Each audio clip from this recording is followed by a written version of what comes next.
안녕하십니까. 어게인 MSFS로 파일럿 되기 저자 손갑철입니다.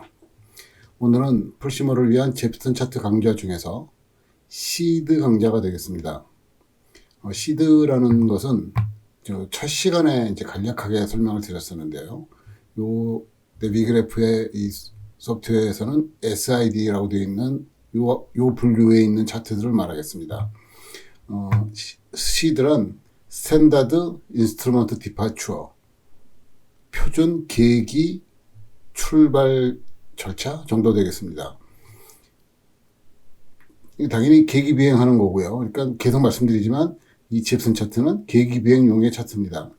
그래서 기본적으로 시드란 공항에서 이륙해서 항로를 탈 때까지 이 절차, 어떻게 움직여서 항로를 탈 것인가를 보여주는 그런 차트가 되겠습니다. 이렇게 시드라는 것을 만들어 놓는 이유는 어느 항로를 탈 때 관제사가 계속 이렇게 헤딩 여기로 가라 저기로 가라고 지시하는 건 힘드니까 어떤 표준 절차를 만들어 놓으면, 표준 경로나 고도나 이런 걸 정해 놓은 걸 만들어 놓으면 이걸 따라서 가라 이렇게 얘기하면 얼마나 편하겠어요. 바로 그런 이유로 만들어 놓은 거거든요. 그런데 가다 보면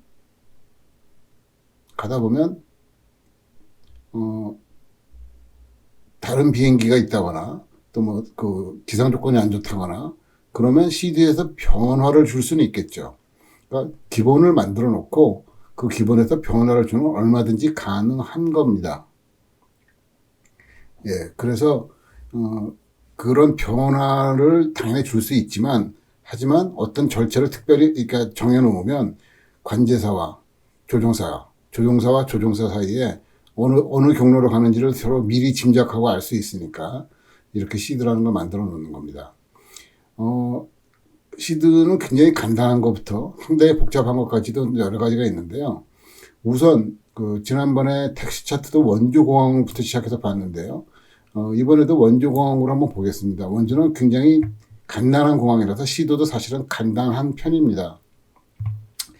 먼저 원주공항을 선택하고 여기 시드라는 버튼을 누르면 이렇게 몇 가지의 차트가 나옵니다. 그 중에 치세원 DEP, DEP는 디파추어의 준말이고요. 를 먼저 보시면 이렇게 전체적으로 이렇게 간단하게 됐어요. 차트 치고는 세상에 이렇게 간단한 차트가 있을까 싶을 정도로 그렇게 간단한데, 그래서 먼저 보시죠. 지난번에 택시 차트는 이 부분이 10-9로 되어 있었는데 이건 10-3이네요. 자, 앞으로 10-3으로 시작하는 차트는 전부 시드 차트다 이렇게 보시면 되겠습니다. 기타 나머지 여기 있는 거, 그때는 좌표가 있었는데 택시 차트에는 지금은 공항 이름이 있고요. 여기 보면 SID라고 되어 있죠. 다시 한번 스탠다드 인스트루먼트 디파추어다. 외워두세요. 시드라고 줄여서 얘기하고 스탠다드 인스트루먼트 디파추어다. 이거를 한 단어로 줄인다면, 스탠다드 인스트루먼트 디파추어를 한 단어로 줄인다면 그냥 디파추어입니다. 자, 일단 이걸 이용한다는 뜻은 이륙할 때 쓰는 거니까 관제 주파수의 입장에서 보면 클리어런스, 그 다음에 그라운드는 다 지났고 타워도 지났고 이륙한 직후부터 디파추어를 되게 컨택을 하니까 원주 디파추어로 컨택을 할 거고 주파수 나갈 거고요. 에어포트 엘리베이션 340피트는 지난번에도 택시 차트 설명을 드렸지만 ARP, 에어포트 레퍼런스 포인트를 기준으로 잰 거다. 피트 표시가 없어도 고도에 관한은 다 피트다. 트랜지션 알트는 알티튜드죠. 그러니까 전위 고도가 14,000피트다. 우리나라는 어디서나 전위 고도가 다 14,000피트입니다. 참고로 일본도 14,000피트입니다. 미국은 18,000피트. 유럽은 3,000피트인데 4,000, 5,000 다양합니다. 중국은 미터법을 하기 때문에 피트를 표현할 수 없는데 약 10,000피트 정도에서 전위 고도가 생깁니다. VOR, DM이 required. 적어도 이 차트대로 비행을 하려면 VOR과 DME가 필요하다. 이런 거죠. 이 차트의 이름은 치세1 디파처. 이거를 서양 사람들이 치세라고 읽을지 치즈라고 읽을지는 정확하게 모르겠네요. 근데 아무튼 치세 또는 치즈, 치스 좀 이상하죠? 저는 치세라고 읽고 싶어요. 그냥 치세1 디파처고 괄호 열고 치세1이라고 써 있는 거는 왜 뭐 똑같은 걸 두 번 썼나는데 요게 문자 같은 걸로, 그러니까 어떤 코드 이거 이름이 뭡니까 할 때 말로 부를 땐 치세1이라고 이렇게 디파처라고 부르고 쓸 때는 이렇게 씁니다. 치세1이라고. 그리고 괄호열고 런웨이 03이라고 되어 있는 건 그 원주 공항 중에서 요 공항 활주로 중에서 03 방향으로 이륙할 때 사용할 수 있는 거예요. 자, 이건 워낙 간단하기 때문에 보죠. 여기서 이륙해서 025 헤딩으로, 원래 요 방향이, 활주로 방향은 034였나 그럴 거예요. 그쵸? 034였나 그럴 텐데, 요 비율 따라가라는 건 아니고, 지금은 요 비율 따라가는 건 아니고, 그 이륙하면, 활주로 벗어나면 025 헤딩으로 가서, 그 다음에 이 VOR에 030 레디알로 아웃바운드로 가라는 거죠. 자, VOR 항법을 쓰는 거를 어떻게 할지 모른다. 그러면 계기비행을 할 수 없는 거죠. 계기비행에 요즘은 VOR 항법을 많이 쓰이지는 않는 것이 현실이지만 VOR 트래킹 다 어떻게 할지 몰라요. 그럼 계기비행 자체를 못하는 겁니다. 그렇게 생각을 하시고요. VOR 항법 배워두시기 바랍니다. 저 이번 차트 강좌는 VOR 항법을 공부하는 시간 아니기 때문에 또 제가 또 올려놓은 VOR에 대한 강좌도 있고 아마 풀시모델 분들 중에서 상당히 많은 분들이 초보 단계에서 제 강좌를 보고 VOR 항법을 공부하신 분이 많을 거라고 생각합니다. 아무튼 간에 이 원주 VOR에 030 레디를 따라가라는 거예요. 계속 상승하겠죠? 어디까지? 6000피트까지 상승을 하고 여기 치세라고 하는 웨이포인트, 여기 삼각형 그려져 있네요. 이 웨이포인트까지 가는 게 이 시드의 끝이에요. 그러면 이 치세라는 곳이 어느 항로의 한 점이거나 아니면 항로의 한 점이 아니더라도 여기서부터 자기가 원하는 항로까지를 다이렉트로 가시면 되죠. 그렇죠? 그리고 이렇게 6000하고 파란 숫자, 그 다음에 위아래 선이 그어져 있는 것은 딱 6000피트를 지키라는 뜻입니다. 6000피트 아래도 아니고 위도 아니고 이런 거를 하드 엘티튜드라고 얘기합니다. 그렇죠? 어버브 또는 빌로우가 아니고 그냥 at 6000 feet입니다. 그리고 이제 앞으로는 이 시드 차트가 많이 나올 텐데 이렇게 색깔이 좀 들어간 부분들은 지대가 높은 지대죠. 쉽게 말하면 산, 언덕 뭐 이런 것들인데 여기 보시면 대충 2000피트까지는 흰색, 4000피트까지는 요 색깔. 4000피트면 우리 미터법으로 따지면 한 200피트, 300피트 정도 될 거예요. 그렇죠? 그러면 1300피트 정도 1300m 정도 될 테니까 우리나라에 1000m 넘는 산 그렇게 많지 않습니다. 그러니까 요 공항에 여기서는 4000피트 이 색깔보다 넘어가는 것이 그렇게 많지 않을 거예요. 우리나라는. 그리고 여기 있는 7300, 5000 이런 거는 좀 다시 나중에 설명드릴게요. 이 공항 차트가 워낙 심플해서 이거 설명드리기가 좀 나쁩니다. 자, 여기 이제 중요한 거 좀 보셔야 돼요. 여기.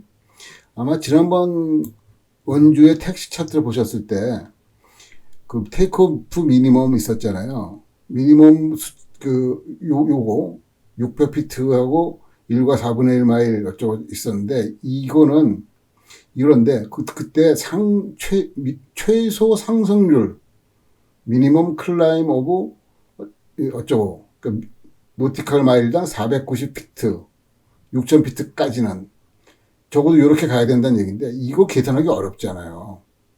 그렇죠? 그래서 여기 보면 친절하게 표가 나와 있어요. 자, 이 490 그러니까 노티컬 마일당 490이라는 것은 490피트라는 것은 만약에 지면 속도 그라운드 스피드가 100노트라면 817피트 퍼 미니트예요. 그리고 요게 이제 feet per minute입니다. 우리 계기에 보면은 수직 속도가 다 그 vertical speed가 그 feet per minute로 나오잖아요. 그러니까 현재 내 비행기가 100노트로 가는 비행기라 그러면 817 fpm 이상으로는 올라가야 된다는 거예요. 75 그 노트라 그러면 뭐 세스나 같은 비행기가 되겠죠. 상승할 때니까. 그러면 613 fpm. 대부분의 그 뭐 737이라든지 320 이런 급들은 150, 160 정도의 그 상승 속도를 처음에 유지할 테니까 V2가 그 정도 될 테니까 140에서 164일 정도 될 테니까 그러면 1225 fpm 정도는 돼줘야 된다는 거고 현실적으로는 이거보다 훨씬 더 빨리 상승합니다. 이걸 보시면 되는 거죠. 자, 그리고 옵스터클이라는 게 있는데 옵스터클이 뭐예요? 장애물이잖아요. 장애물 표시가 이렇게 돼 있어요. 이게 아주 간단하기 때문에 하나만 볼게요. 런웨이 03, 런웨이 03 여기서 볼 때 이쪽으로 가는데 힐, 언덕이죠. 2899 요거 피트입니다. from DER. DER이 뭐였죠? 지난번에 제 택시 시간에 한번 말씀드렸는데 워낙 많이 나오는 거라. Departure End of Runway. 그러니까 이 활주로 중에서 Departure End는 여기입니다. 26쪽 활주로 끝. 그래서 2899, 뭐 어림잡아 3000이라고 치면 이 활주로 길이가 9000피트였으니까 한 요 정도 되겠네요. 여기 저 O자가 쓰여 있거나 여기 도자 쓰여 있는 요 정도 위치에 1523, 1523 라이트 오브 센터라인. 여기 이 센터라인 중심선에서 약간 오른쪽으로 1500. 한 요 정도 있겠네요. 그렇죠? 요 정도 위치에 있다는 거예요. 장애물이. 얼마냐면 196 AGL, above ground level. 즉, 이 다른 땅에 비해서 약간 높은 언덕. 그러니까 이게 미터로 따지면 얼마입니까? 한 60에서 70미터 정도밖에 안 돼요. 그리고 MSL, above mean sea level, 해수면 고도는 525 피트다. 여기쯤에 약간 언덕이 있다. 표시도 안 해놨어요. 그러니까 이게 조종사가 딴맘만 먹지 않으면 거기 박을 리가 없거든요.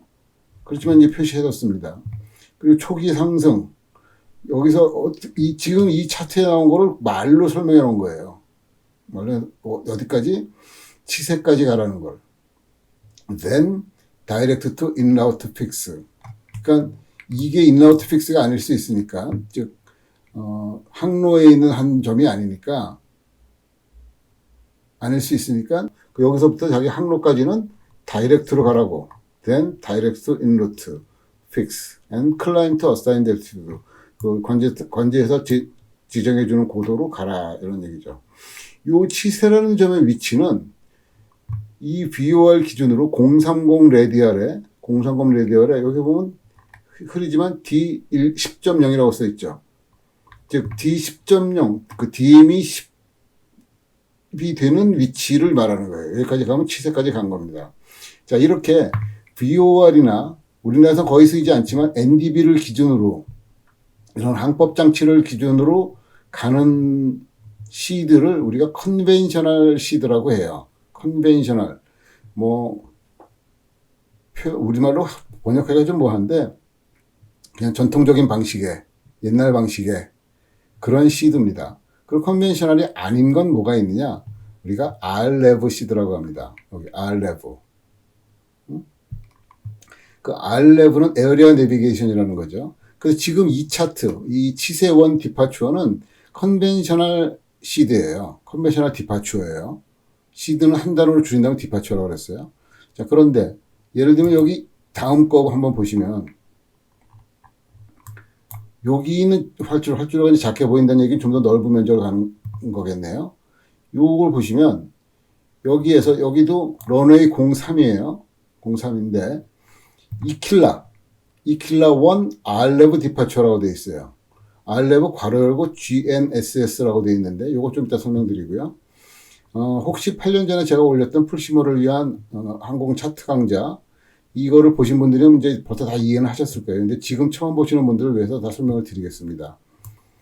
자, 여기서 이륙을 해서 여기 2킬로까지 가는데 자, 이제는 요 표시가 아까는 삼각형이었던 것 같은데 삼각형이 아니라 이건 십자가도 아니고 표창 같은 이런 표시로 되어 있잖아요. 자, 앞으로 이렇게 표창 같은 것으로 이 위치 표시가 나오면 이런 거는 알레브 항법으로 가는 거다. 이렇게 이해하시면 됩니다.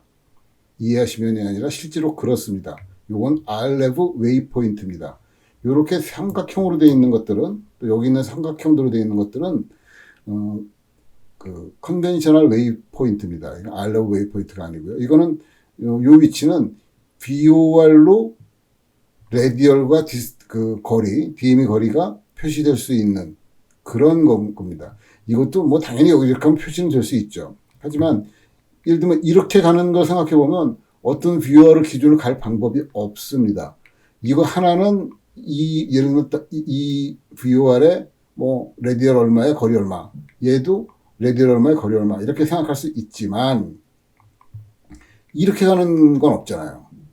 또는 이렇게 가는 길은 없거든요. VOR 항법으로는 컨벤셔널 항법으로는 그런 게 없기 때문에 그 임의의 전면을 갈 수 있게끔 해주는 그런 항법이 RLEV 항법입니다. 에어리아 내비게이션. 기본적으로 RLEV를 하려면 우리가 이제 세스나 같이 그 작은 비행기에서도 당연히 요새는 RLEV가 돼요. 근데 이렇게 동글동글한 식스팩 비행기에서는 잘 안 된다고 보시면 되고 적어도 이렇게 우리가 보면 뭐 지도가 나오는 화면이 있는 거 있잖아요. G천이라고 하는 것들도 있고 혹시 좀 작더라도 그런 조그만 화면이 있는 것들은 대개 GPS가 있습니다. 그 GPS가 있으면 뭐가 좋으냐면 현재 나의 위치 그거를 위도 경도로 알 수 있잖아요. 위도 경도로 알 수 있다는 것은 차트에 그 지도에 내 위치를 표시할 수 있잖아요. 우리가 자동차에 요즘 자동차에 그 내장되어 있는 내비게이션 있죠. 그리고 우리 핸드폰에도 내비게이션이 있고 뭐 네이버 지도, 다음 지도인가요? 카카오 지도인가요? 다 나의 위치가 표시되잖아요. 그것은 다 GPS를 이용한 겁니다. GPS가 해줄 수 있는 건 아주 심플하게 말씀드리면 좀 자세히 들어가면 복잡합니다만 심플하게 말씀드리면 나의 현재 위치를 또 경도로 표시해 줄 수 있다. 이겁니다.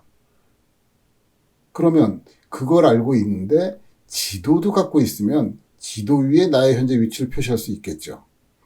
그리고 내가 움직이면 걸어가든 자전거를 타든 자동차를 타든 비행기를 타든 내가 움직이면 움직이는 대로 그 지도상에서 나의 위치를 계속 이동시킬 수 있겠죠. 그렇게 이동시킬 수 있다는 것은 속도도 계산할 수 있다는 거죠. 내 전면, 즉, 나의 앞에 방향도 알 수 있다는 거죠. 그러니까, 현재 나의 위치를 알 수 있다는 것을 조금만 응용하면, 아주 복잡하지 않습니다. 조금만 응용하면, 걸어가든 자동차를 타든 비행기를 타든, 속도도 알 수 있고, 방향도 알 수 있습니다. 그렇다면, 이렇게 여기서 여기까지 조절할 수 있는 거죠. 내가 원해서 갈 수 있는 거죠.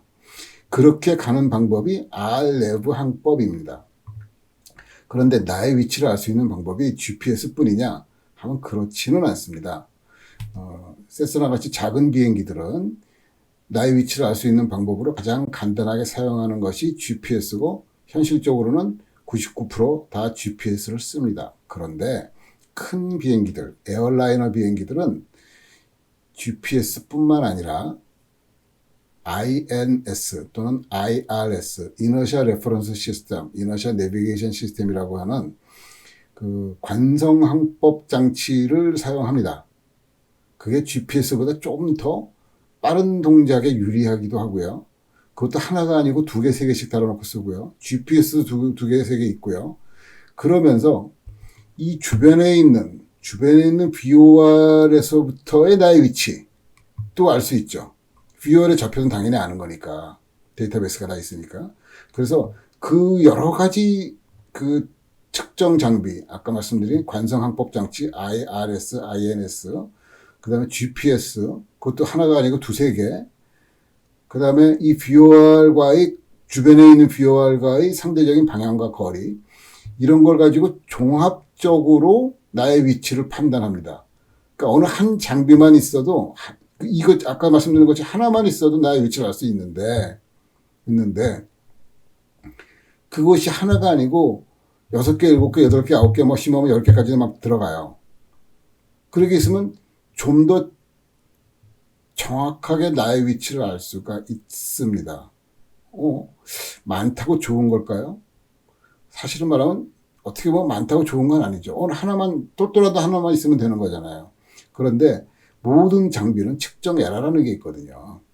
그래서 예를 들면 10개의 그런 장치가 있다 그러면 10개 중 9개가 비슷한데 하나는 좀 엉뚱한 걸 가리킨다. 그럼 걔는 고장났구나. 그러고 그 데이터를 사용하지 않으면 되죠. 그러니까 마침 그 고장난 장비 하나만 갖고 있는 비행기였다면 그러면 나 위치를 모르는 게 되잖아요. 아니면 아주 엉뚱한 판단을 하게 되잖아요. 그렇죠? 그래서 그렇게 입력 소스가 많을수록 좀 더 정확한 위치 판단을 할 수가 있습니다. 아무튼 그렇게 해서 가는 것이 RLEV 항법이라는 거고, 여기 괄호 열고 GNSS라고 써 있는 것 중에 이거는 GNSS란 글로벌 내비게이션 세틀라이트 시스템입니다. 글로벌 내비게이션 세틀라이트 시스템. 글로벌이 맞나? 맞을 겁니다. 그럼 이게 뭐냐면 전 지구적 위성 항법 시스템이에요. 이 말이. 그래서 그 GPS란 GNSS의 한 종류예요. 그런데 GPS 우리가 이제 흔히 아주 이제 거의 대명사처럼 쓰는 GPS는 사실은 미국이 쏘아 올린 인공위성으로부터 데이터를 받아서 내 위치를 판단하는 시스템입니다. 글로벌 포지셔닝 시스템이고요. 그런데 미국만 그런 위성을 갖고 있느냐? 아닙니다. 러시아도 있고요. 유럽도 있고요. 일본도 있고요. 중국도 있고요. 우리나라는 아직 없습니다. 우리나라가 독자적으로 하기에는 좀 그런 필요까지 있을까 싶은데, 이거 미국 정도 큰 나라면 할만하죠. 유럽 정도 큰 덩어리면 또 할만하죠. 일본도 우주개발 강국이니까 갖고 있고요. 일본보다 아마 중국이 더 빨리 했죠. 그리고 인도도 한다고 그러죠. 현재까지 하고 있거나 하겠다고 하는 나라가 많아요. 또는 나라 또는 지역이. 유럽은 지역이니까요. 그 중에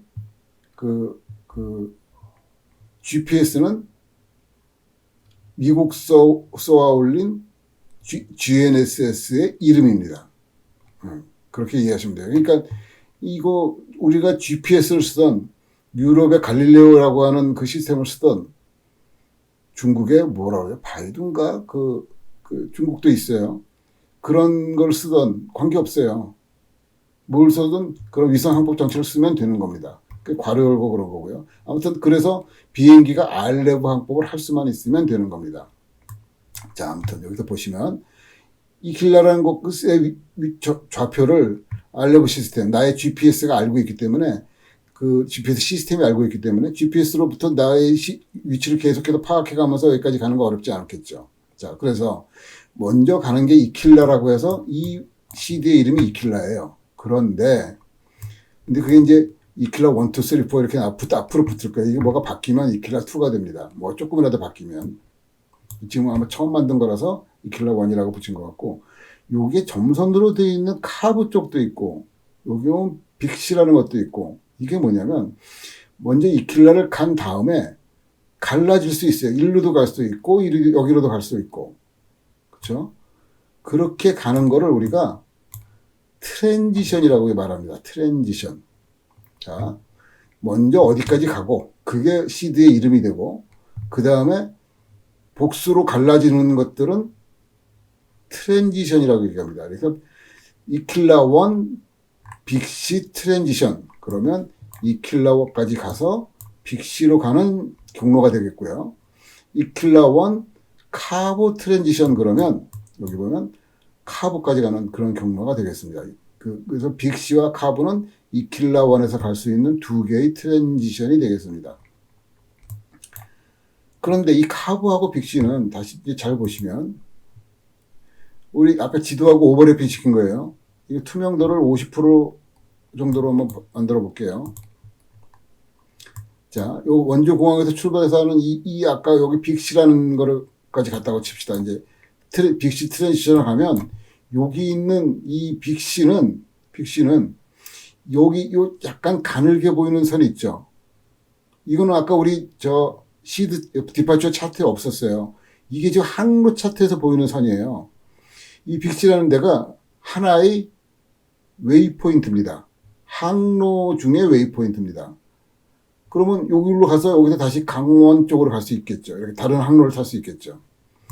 또는 여기 카브라는 곳을 보면, 카브라는 데로 오면 이 항로, 요 가는 선이요. 요 가는 선 항로를 탈 수 있겠죠. 항로 이름으로 보면 골프 나이너, G597, 골프 5 나이너 7. 이 항로가 되는데, 이 항로에 두 개의 이름이 있어서 그래요. 다르게 나왔는데. 그러니까, 여기서부터는 항로를 타면 되잖아요. 그쵸? 자, 그러니까 내가 원주공항을 출발해서 김포공항을 가겠다. 근데 공상할 줄로다. 알레방법으로 요렇게 돌아서 이킬라, 아로쿠, 카브까지 가서 여기서부터는 항로를 따라가면 되겠죠. 그쵸? 항로를 따라가면 되겠죠. 실제로 그렇게 갑니다. 그래서 김포를 가든지 아니면 뭐 인천을 가든지 하겠죠. 자, 이렇게 그 갈라지는 거, 그런 걸 트랜지션이라고 얘기하고요. 이거를 이제 아이고, 이걸 표현하면 안 되는데.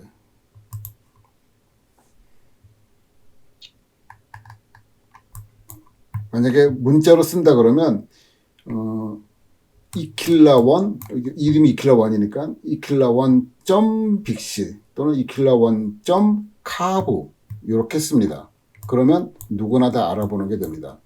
자, 이 차트에서 몇 가지 좀 아까 가장 간단한 차트에서 못 봤던 거를 한번 보겠습니다. 여기 보시면, 이제 이건 이제 다 아시는 거고요. 트랜지션 알티튜드도 이제 아시는 거고, RMP 1.0 required.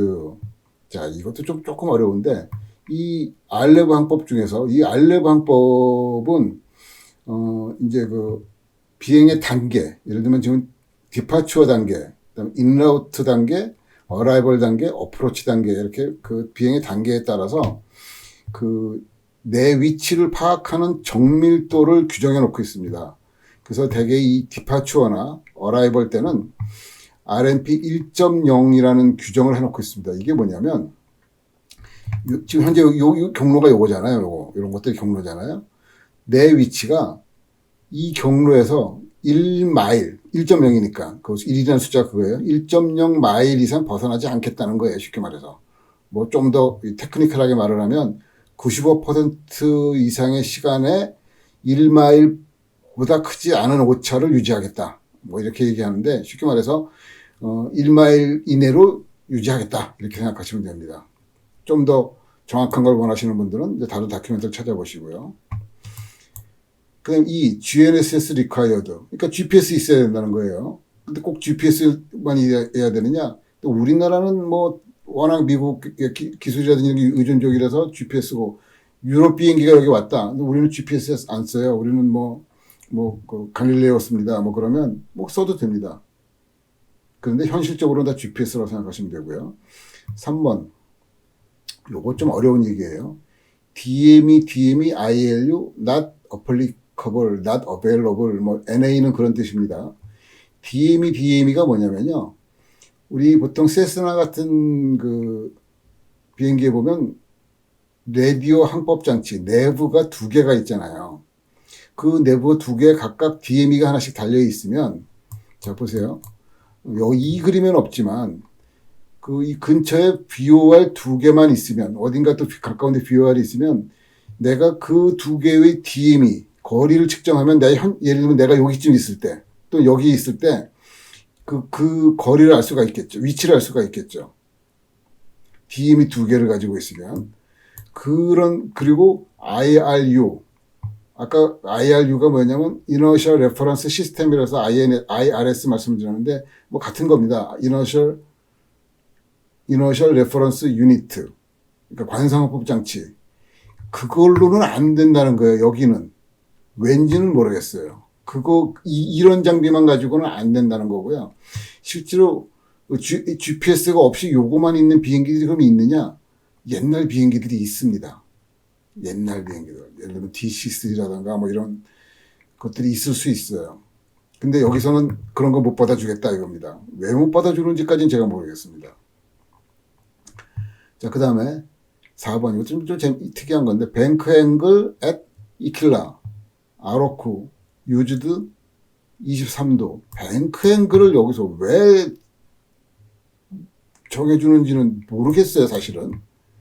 이게 아마 이게 사실은 원주공항이라는 데가 주로 군사공항이라서 공군 조종사들한테 지시하는 건지는 모르겠는데, 뱅크 앵글을 지시한다? 23도를 유지하라? 그건 사실은 저도 이해를 못하고 있는 겁니다. 솔직히 말하면. 자, 그리고 여기도 고도 표시 보면 6500 하드 엘티튜드 딱 정해놨어요. 위아래가 아니고, 여기도 마찬가지. 미니멈 상승률, 아까보다 이 차트에서는 훨씬 작네요, 그게. 그러니까 이 숫자도 좀 작아졌어요. 뭐 쓰면 되는 거고. 옵스터클도 있는데, 런웨이 투 원 엔드. 뭐, 이건 별로, 여기 보면 옵스터클 표시가 안 돼 있으면요. 이거 신경 안 써도 됩니다. 자, 이니셜 클라임. 뭐, 별로가 없어요. 이 트랜지션은 이 그림을 글로 표시한 거예요. 글로. 그죠? 그러니까 이 정도면 다 이해가 됐겠죠. 자, 이제는 우리 간단하게 치세원이라고 하는 컨벤셔널 항법의 시드하고 알레브 항법의 시드를 하나씩 보셨어요. 재밌는 거 하나는 이런 시드도 있어요. 자, 보십시다. 원주 원델타 시드예요. 아까는 요 원자 다음에 D나 ABCD라는 문자가 안 붙었는데, 요것도 일종의 하나의 그러니까 구분 기호거든요. 그래서 이렇게 원 델타가 되면 요 괄호 안에 있는 이 이름이 토탈 6자였잖아요. 아까 여기서 보면 치세 원 그러면 CHISE 원 해가지고 6글자였거든요. 근데 6글자로 하다 보니까 원 델타가 들어갈 구멍이 없어서 요 글자 하나를 뺐습니다. 그래도 요걸 읽을 때는 원주 원 델타라고 읽어야 돼요. 원즈, U자 빼고 읽으면 좀 어색하잖아요. 근데 글로 쓸 때는, 문자로 쓸 때는 U자 빼고 6글자로 WONJ1D 이렇게 쓰지만, 읽을 때는 원주 원델타라고 읽고요. 그런데 이 시들은 뭐가 이상한 게 없어요. 여기 활주로가 있고 034 헤딩으로 가고, 이쪽으로 이렇게 하면 214 헤딩으로 가고, 화살표가 있는데 여기 보면 삼각형들이 도로록 하고 있습니다. 이건 뭐냐면 여기서부터는 레이더 벡터를 주겠다는 거예요. 레이더 벡터? 지금 적어도 이번 강좌에서는 처음 나오는 말인데요. 레이더 벡터란 관제사가 조종사한테 이리 가세요, 저리 가세요를 알려주겠다는 겁니다. 지시를 해주겠다는 겁니다. 그러니까 이것도 엄연히 하나의 시드예요. 뭐 볼 것도 없지만, 예를 들면 03활주로로 이렇게 하면 034 헤딩으로 가요. 그럼 여기 5 노티칼 마일, 5마일이 지나면, 5마일까지는 다른 지시가 없을 거예요. 왜냐면 여기 차트에 나와 있으니까. 그럼 가면, 그다음부터는 관제사가 방향을 알려주겠다 이겁니다. 마찬가지, 여기도 마찬가지. 여기는 심지어 5마일이라는 규정도 없어요. 214를 가고 있으면 방향 알려줄게. 그런 거예요. 그죠? 이게 좀 희한한 거죠? 자, 그래서 여기서 빅시나 카브로 갈 수 있다는 것 뜻은 아니고, 이 근처에 있는 항로에, 인루트 항로에 웨이포인트를 표시해 놓고 있습니다. 또 하나, 여긴 요 자주색인가요? 고동색인가요? 이 선, 이게 보면 MSA라고 하는 거예요. Minimum Safety Altitude. 이 공항에 이착륙을 하지 않은 비행기가 이 공항에 이착륙을 하지 않는 비행기가 이 공항 위를 지나갈 때 이쪽으로 지나가는데 이 방향에서 요 반으로 딱 나눈다면 이게 공항마다 어떤 공항은 아예 안 나누고 통째로 하나인 경우도 있고 이렇게 한 선, 그러니까 한 선, 두 선 또는 뭐 세 선, 네 선 이렇게 나눠지는 경우도 있어요. 그러니까 그 지형 지물에 따라 다른 거죠. 여기 이 원주공항 같은 경우는 오른쪽에 치악산이 있기 때문에 오른쪽과 이 동쪽과 서쪽을 좀 분리를 한 것 같아요. 근데 이쪽은 7,300피트 이하로 내려오지 말아라 이런 뜻이에요. 우리 공항에 이착륙할 거 아니면. 이쪽은 5,000피트 이하로 내려오지 말아라. 미니멈 세이프티 알티튜드라는 겁니다. 그 개념이. 자, 그런데 여기에 지금 표시가 안 돼 있습니다만 그러면 도대체 이게 얼마나 큰 원이냐? 이게 25마일입니다. 25마일. 어디를 기준으로? 그게 여기 써 있습니다. HGS VOR. 여기 HGS라고 하는 VOR 기준으로 25마일 동그라미를 그려놓고 이게 특별히 표시되어 있지 않으면 25마일이에요. 그 고도를, 미니멈 고도를 표시하는 겁니다. 그 시드마다 이런 표시가 다 있어요. 자, 그리고 여기는 이제 다 비슷해요. 이제 이게 방향이 두 개가 다 있어서 그런 거고, 이제 이건 뭐 별로 읽을 게 없겠죠? 이제는 다 보시면 되고, 중요한 거 하나는, 요렇게 돼 있는, 여기 보면 조그만 글씨로, lost comms라고 되어 있는데, lost communication이에요.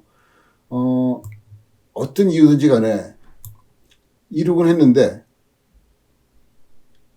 그 무선이 안 되는 경우, 내가 저쪽으로 방송이 안 되는지도 확인이 안 되고, 저쪽 방송이 들리지도 않고 또는 들리기는 하는데 아무리 봐도 저 사람이 내 말을 못 듣는 것 같아요. 그건 아예 송신 쪽에 이제 고장이 난 거겠죠. 그럴 때 어떻게 할 거냐는 거를 정해놔야 돼요. 정해놓은 게 여기 써 있습니다. 아주 간단하기 때문에 한 번만 보겠습니다. If radio contact is not established with departure control, 자, 그 departure control, departure 주파수하고 교신이 안 되면 not established. Prior to reaching 5,000. 5,000피트가 되기 전에 디파추어랑 연락이 돼야 되는데 그 콘택트가 돼야 되는데 그게 안 되면 7,000피트까지는 그냥 올라가라. Continue climb to 7,000 before turning to field. 죄송합니다. Turning to filed fix, nav aid. 그러니까 filed라는 말은 제출한 비행 계획서를 제출하잖아요. IFR 비행을 할 때는 그 제출한 fix나 nav aid. 그러니까 예를 들면 여기서 보면 이제 빅시 또는 카브 같은 게 픽스가 되는 거예요. 그러니까 비행 계획서에 나는 이 시드를 이용해서 빅시로 간 다음에 어디로 가겠습니다. 이 시드를 이용해서 카브로 간 다음에 어디로 가겠습니다. 이런 식의 비행 계획서를 제출했을 텐데 그런 그 픽스 또는 네브에이드. 네브에이드라는 건 쉽게 말하면 VOR 같은 게 됩니다. 거기까지는 7,000피트까지는 그냥 올라가고 and proceed to filed route and altitude. 즉 비행 계획서에도 제출했던 대로 그냥 가라는 거죠. 그렇죠? 그러니까 라디오가 즉 무선이 연락이 안 된다고 해서 다시 돌아오지 말고 돌아올 것도 하나의 판단이긴 해요. 하지만 기왕 가기로 한 거니까 그냥 가라는 거죠. 근데 그럴 때 예를 들면 고도 언제까지는 유지하고 뭐 그러는 거죠. 그래서 여기도 문제 라우팅. 여기 항상 보면 expect radar vector라는 말이 있어요. 왜냐? 이렇게 삼각형 표시가 있거든요. 길이 아니라. 그렇죠? 레이더 벡터까지 레이더 벡터를 기대하라는 거니까 예상하고 있으라는 거죠. 당연히 정상적이라 그러면 그 디파추어 컨트롤이 여기서부터 어떻게 가라고 벡터링을 하는 겁니다. 그렇게 하는 거를 레이더 벡터를 준다 그러고 영어로는 벡터 give 벡터라고 그러니까 the ATC will give you the vector라는 표현을 씁니다. 뭐 그런 시도도 있고요. 뭐 예를 들어 간단한 거니까 여기 보면 원주라는 시도도 있는데 원주 7 디파처 이거는 알레브가 아니죠. 이런 시도는 예를 들면 활주로로 보면 런웨이 2-1이에요. 런웨이 투원이니까 이쪽으로 남쪽으로 이렇게 해서 다시 여기 원주 BOR로 돌아가거나 아니면 이쪽으로 이렇게 해서 이 360도로 헤딩을 간 다음에 카브까지는 이 원주 BOR의 291 레디아를 잡아서 가거나 뭐 그런 거죠. 그리고 여기 있는 요 고도 표시는 이건 좀 복잡한데 자 먼저 보십시다. 이 활주로를 이륙을 했어요. 그리고 DME 7.0까지는 그냥 가야 돼요. 맥시멈 250노트 너무 당연한 거고 여기서 우선회를 해요. 우선회를 해서 360도 헤딩으로 잡아요. 그럼 그게 요런 줄이 될 수도 있고 만약에 선회를 좀 더 급하게 했다 그러면 이렇게 될 수도 있겠죠. 어디든 간에 360도까지로 하는데 계속 상승을 해가지고 이 BOR에 레디얼 270을 통과할 때는 6,500피트 이상이 돼야 돼요. 그러니까 이렇게 더 급하게 선회해서 이렇게 갈 수도 있고 더 천천히 선회해서 이렇게 갈 수도 있어요. 그렇죠? 근데 아무튼 요 선, 이런 거 어떻게 알아요? 이건 BOR 항법을 공부하시면 다 알게 됩니다. 그 책에도 제가 보면 이제 그래서 항상 BOR 항법에 대해서는 연습을 많이 시켜드렸어요. 그래서 따라하기 꼭 해보시기를 권장드리고요. 뭘 알아야 좀 제대로 비행을 하죠. 그 내가 그냥 이착륙만 할 줄 안다고 하는 거는 VFR 얘기고 IFR은 정교하게 하라는 대로 차트에 나온 대로 할 수 있어야 되는 게 능력이거든요. 오토파일럿으로 플레인을 다 넣어서 하는 것도 하나의 재미일 수 있겠지만 이런 차트 보면서 실제로 내가 헤딩을 조절하고 엔진 속도를 조절하고 뭐 해가지고 이 차트에 맞게 비행할 수 있는 능력 그런 걸 키우는 것도 하나의 재미 아닐까 생각을 합니다.